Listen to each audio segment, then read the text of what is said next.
یاریەکانی خولی پلێکی عێراق بۆ تۆپی باسکە دەستی پێکرد. یاریەکانی کۆمەڵی چوارەم لە شاری هەولێر و لە هۆڵ یانێ ئەکاد عنکاوە بەڕێوە دەچێت. هەریەکە لە ئەکاد عنکاوە و نەفتی میسان و ناسڕیە و قەلعەت سوکەری لەخۆگرتووە. لە یاری یەکەم ناسڕیە ڕوبەڕووی قەلعەت سوکەر بیەوە. تیپی باسکەی یانی ناسڕیە بە جیاوازی 11 خاڵ و بە ئەنجامی 55 خاڵ بەرامبەر 44 خاڵ لە یاریەکە براوە بوون. لە یاری دووەم ئەکادی خاوەن ماڵ پێشوازی لە نەفتی میسان کرد.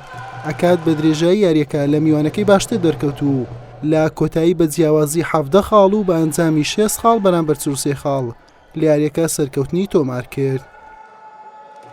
یەکەم شت ینی سپاس بۆخوا کە توانیمان ئەو یاریە ببینەوە. دووەمین شت نەمانتوانی ئاسەکەمان پیشان بدەین. یەکەم یاری بوو ئێشان داخلی با بڵێنە جوای منافەسەمان نەکردیان نەبووینە. ئینشاڵە بۆ یاری داهاتوو دەتوانین ئاسێکی بەرزتر و یاریەکی جوان پیشان بدەین. لە دووەم ڕۆژی یاریەکان ئەکاد ڕۆبەڕووی قەلعەت سوکەر دەبێتەوە.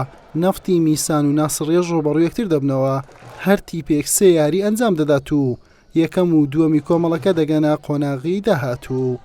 حوسێن محەممەد کەناڵی پێم هەولێر.